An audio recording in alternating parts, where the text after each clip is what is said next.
he had finished praying, Jesus left with his disciples and crossed the Kidron Valley. On the other side there was a garden, and he and his disciples went into it. Now Judas, who betrayed him, knew the place because Jesus had often met there with his disciples. So Judas came to the garden, guiding a detachment of soldiers and some officials from the chief priests and the Pharisees. They were carrying torches, lanterns, and weapons. Jesus, knowing all that was going to happen to him, went out and asked them, "Who is it you want?" "Jesus of Nazareth," they replied. "I am he," Jesus said, and Judas the traitor was standing there with them. When Jesus says, "I am he," they drew back and fell to the ground. Again he asked them, "Who is it you want?" "Jesus of Nazareth," they said. Jesus answered, "I told you that I am he. If you are looking for me, then let these men go." This happened so that the words he had spoken would be fulfilled. "I have not lost one of those you gave me." Then Simon Peter, who had a sword, drew it and struck the high priest's servant, cutting off his right ear. The servant's name was Malchus. Jesus commanded Peter, "Put your sword away. Shall I not drink the cup the Father has given me?" Then the detachment of soldiers with its commander and the Jewish officials arrested Jesus. They bound him and brought him first to Annas, who was the father-in-law of Caiaphas, the high priest that year. Caiaphas was the one who had advised the Jewish leaders that it would be good if one man died for the people. Simon Peter and another disciple were following Jesus. Because this disciple was known to the high priest, he went with Jesus into the high priest's courtyard, but Peter had to wait outside at the door. The other disciple, who was known to the high priest, came back, spoke to the servant girl on duty there, and brought Peter in. "You aren't one of this man's disciples too, are you?" she asked Peter. He replied, "I am not." It was cold, and the servants and officials stood around a fire they had made to keep warm. Peter was also standing with them, warming himself. Meanwhile, the high priest questioned Jesus about his disciples and his teaching. "I have spoken openly to the world," Jesus replied. "I always taught in synagogues or at the temple, where all the Jews come together. I said nothing in secret. Why question me? All those who heard me, surely they know what I said." When Jesus said this, one of the officials nearby slapped him in the face. "Is this the way you answer the high priest?" he demanded. "If I said something wrong," Jesus replied, "testify as to what is wrong. But if I spoke the truth, why did you strike me?" Meanwhile, Simon Peter was still standing there warming himself. So they asked him, "You aren't one of his disciples too, are you?" He denied it, saying, "I am not." One of the high priest's servants, a relative of the man whose ear Peter had cut off, challenged him. "Didn't I see you with him in the garden?" Again, Peter denied it, and at that moment, a rooster began to crow. Then the Jewish leaders took Jesus from Caiaphas to the palace of the Roman governor. By now it was early morning, and to avoid ceremonial uncleanness, they did not enter the palace, because they wanted to be able to eat the Passover. So Pilate came out to them and asked, "What charges are you bringing against this man?" "If he were not a criminal," they replied, "we would not have handed him over to you." Pilate said, "Take him yourselves and judge him by your own law." "But we have no right to execute anyone," they objected. This took place to fulfill what Jesus had said about the kind of death he was going to die. Pilate then went back inside the palace, summoned Jesus, and asked him, "Are you the king of the Jews?" "Is that your own idea?" Jesus asked, "or did others talk to you about me?" "Am I a Jew?" Pilate replied. "Your own people and chief priests handed you over to me. What is it you have done?" Jesus said, "My kingdom is not of this world. If it were, my servants would fight to prevent my arrest by the Jewish leaders. But now my kingdom is from another place." "You are a king then," said Pilate. Jesus answered, "You say that I am a king. In fact, the reason I was born and came into the world is to testify to the truth. Everyone on the side of truth listens to me. What is truth? Pilate asked. With this he went out again to the Jews and said, I find no basis for a charge against him, but it is your custom for me to release to you one prisoner at this time of the Passover. Do you want me to release the King of the Jews? They shouted back, No, not him. Give us Barabbas. Now Barabbas had taken part in a rebellion. Then Pilate took Jesus and had him flogged. The soldiers twisted together a crown of thorns and put it on his head. They clothed him in a purple robe and went up to him again and again, saying, Hail, King of the Jews! And they slapped him in the face. Once more Pilate came out and said to the Jews gathered there, Look, I'm bringing him out to let you know that I find no basis for a charge against him. When Jesus came out wearing the crown of thorns and the purple robe, Pilate said, Here is the man. As soon as the chief priests and their officials saw him, they shouted, Crucify! Crucify! But Pilate answered, You take him and crucify him. As for me, I find no basis for this charge against him.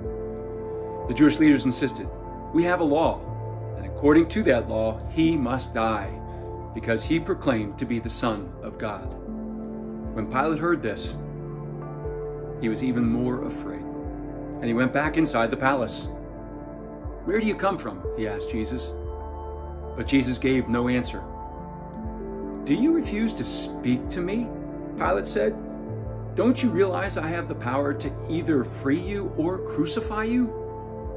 Jesus answered, You would have no power over me if it were not given to you from above. Therefore, the one who handed me over to you is guilty of a greater sin.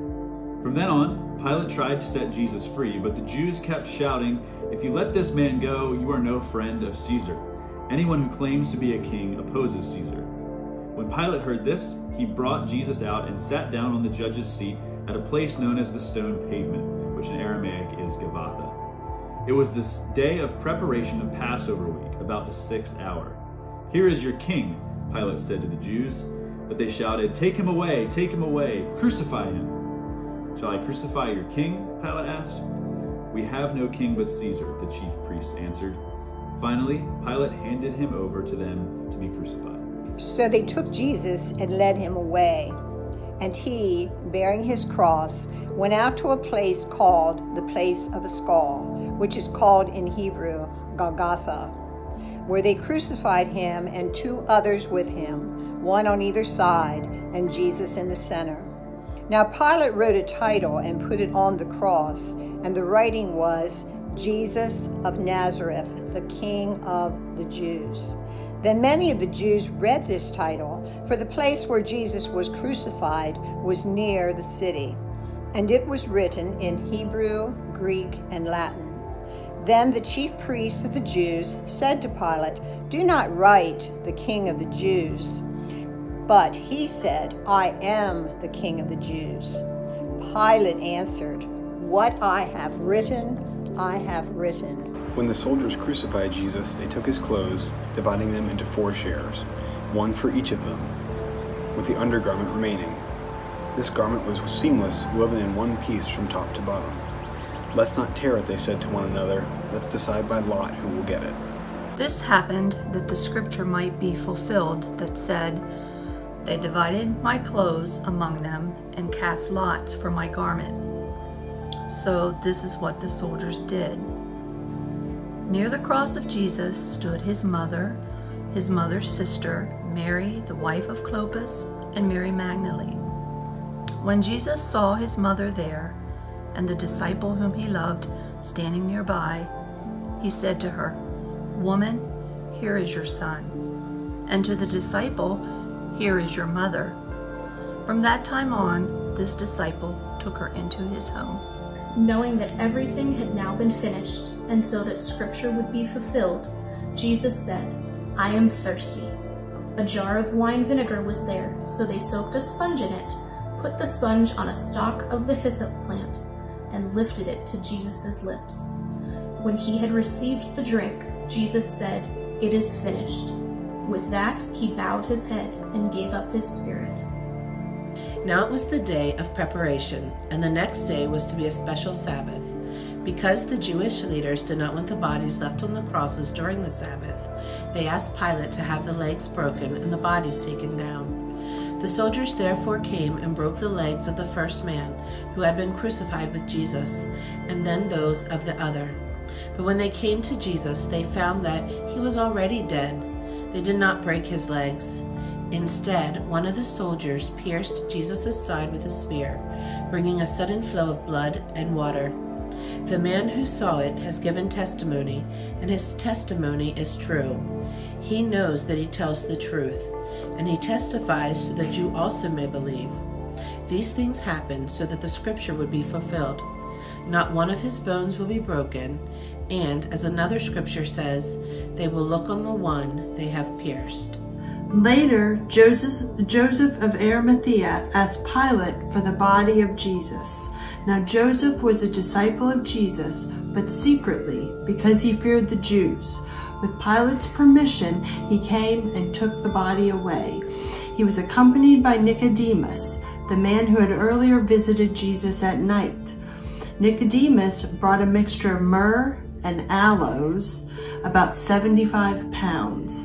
Taking Jesus' body, the two of them wrapped it with the spices in strips of linen. This was in accordance with the Jewish burial customs. At the place where Jesus was crucified, there was a garden, and in the garden a new tomb in which no one had ever been laid. Because it was the Jewish day of preparation, and since the tomb was nearby, they laid Jesus there. It's Friday. Jesus is praying. Peter's asleep. Judas is betraying. But Sunday's coming. It's Friday. Pilate's struggling. The council is conspiring. The crowd is vilifying. They don't even know that Sunday's coming. It's Friday. The disciples are running like sheep without a shepherd. Mary's crying. Peter is denying. But they don't know that Sundays are coming. It's Friday. The Romans beat my Jesus. They robe him in scarlet. They crown him with thorns.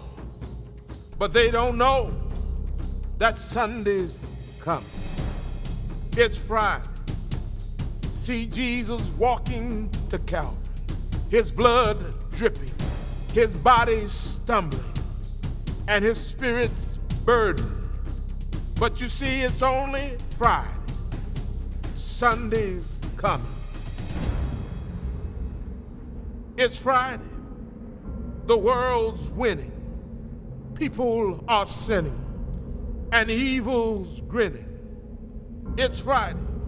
The soldiers nailed my Savior's hands to the cross. They nailed my Savior's feet to the cross. And then they raised him up next to criminals. It's Friday. But let me tell you something. Sunday's coming. It's Friday. The disciples are questioning what has happened to their king. And the Pharisees are celebrating that their scheming has been achieved. But they don't know it's only Friday. Sunday's coming. It's Friday. He's hanging on the cross, feeling forsaken by his Father, left alone and dying. Can nobody save him? Oh, it's Friday, but Sunday's coming. It's Friday. The earth trembles. The sky grows dark. My King yields his spirit. It's Friday. Hope is lost. Death has won. Sin has conquered. and Satan's just a laughing. It's Friday. Jesus is buried. A soldier stands guard, and a rock is rolled into place. But it's Friday. It is only Friday. Sunday is a coming.